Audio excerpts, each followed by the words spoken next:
ओम श्री सरस्वती नमो नमः। जय माता दी दोस्तों। या कुंदेन्दु तुषार हार धवला, या शुभ्र वस्त्रावृता, या वीणावरदंड मंडित करा, या श्वेत पद्मासनाम, या ब्रह्माच्युत शंकर प्रवृत्तिर्देवै सदा वंदिता, सा मां पातु सरस्वती भगवती निःशेष जाड्याम पहा। जय माता दी दोस्तों। माता रानी आप सबकी मनोकामनाएं पूर्ण करें। आज बसंत पंचमी का पवित्र दिन है।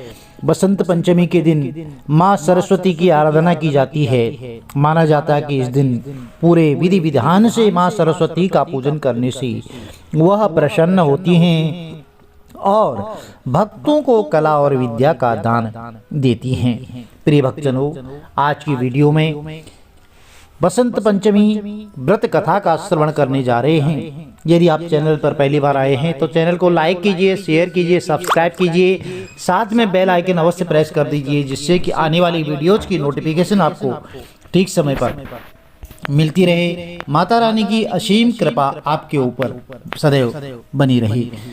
बसंत पंचमी प्रत्येक वर्ष माघ मास के शुक्ल पक्ष की पंचमी तिथि को मनाई जाती है। इस दिन को माँ सरस्वती के जन्मदिन के रूप में मनाया जाता है।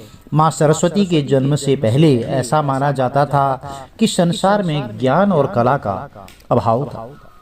मान्यता यह भी है कि अगर माँ सरस्वती किसी व्यक्ति से रुष्ट हो जाती हैं तो उसके जीवन में विद्या और ज्ञान की कमी होने लगती है। बसंत पंचमी के दिन माँ सरस्वती की विधिवत पूजा करने का विधान है।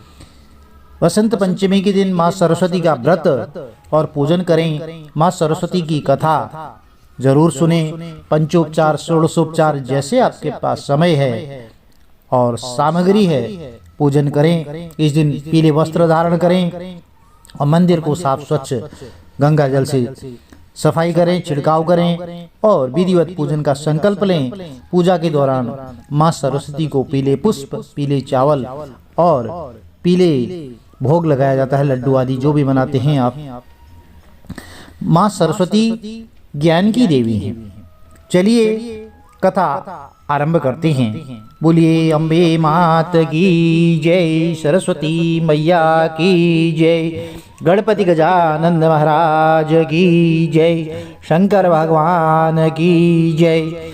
बसंत पंचमी के दिन खास तौर पर व्रत करने वाले भक्तों को यह कथा सुनने से माँ सरस्वती की असीम कृपा प्राप्त होती है। बसंत पंचमी का त्योहार माँ सरस्वती के जन्मदिन के रूप में मनाया जाता है। इस दिन माँ सरस्वती अवतरित हुई थी। माता सरस्वती का जन्मदिन मनाया जाता है। कथा के अनुसार एक दिन ब्रह्मा जी संसार का भ्रमण करने निकले तो उन्हें सारा संसार मूक नजर आया। हर तरफ खामोशी छाई हुई थी। यह देख करके ब्रह्मा जी को यह लगा कि संसार की रचना करते हुए शायद कोई कमी रह गई है। तो ब्रह्मा जी एक स्थान पर रुके और अपने कमंडल से थोड़ा जल निकाल करके छिड़क दिया। तब एक ज्योति पुंज के साथ देवी प्रकट हुई और देवी के हाथ में वीणा, चेहरे पर अत्यंत तेज झलक रहा था। यह देवी माँ सरस्वती थी। उन्होंने ब्रह्मा जी को प्रणाम किया। उसके बाद ब्रह्मा जी ने माँ सरस्वती से कहा कि संसार में सभी लोग मूक हैं, यह आपसी संवाद नहीं कर सकते। तो यह सुनकर माँ सरस्वती ने पूछा कि प्रभु मेरे लिए क्या आज्ञा है। तो तब ब्रह्मा जी ने माँ सरस्वती से कहा कि आप अपनी वाणी से इन्हें, वीणा से इन्हें ध्वनि प्रदान करें और जिससे इनके बीच संवाद हो सके और यह एक दूसरे की परेशानियों को समझ सके।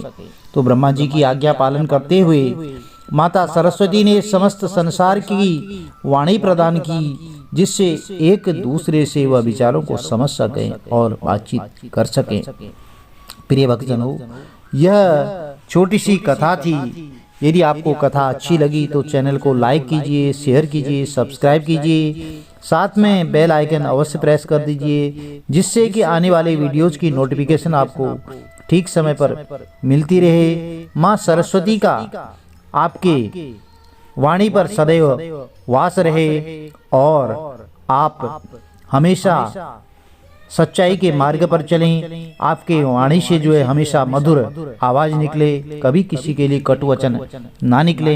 तो तब से यह जो है माँ सरस्वती का पूजन इस दिन किया जाने लगा। प्रिय भक्तजनों, माता सरस्वती ने त्रिदेव का अभिवादन स्वीकार करते हुए जैसे ही जब वीणा का मधुर नाद किया तो जो तीनों लोकों के जीव जंतु थे और प्राणी वह मधुरता के भाव में विभोर हो गए। समस्त लोग वीणा की जो मधुर वाणी सुनी उन्होंने उसमें सब विभोर हो गई और माँ की वीणा की मधुरता से समस्त लोक में चंचलता व्याप्त होगी। इस कारण से त्रिदेव ने माँ सरस्वती के नाम से इसको उनको संबोधित किया। इसी दिन से ही सरस्वती पूजन आरंभ हुआ। तो आपके लिए कथा अच्छी रही तो लाइक जरूर कीजिएगा और अपने बंधु बांधवों को शेयर कीजिएगा। जय माता दी। आपका दिन शुभ हो।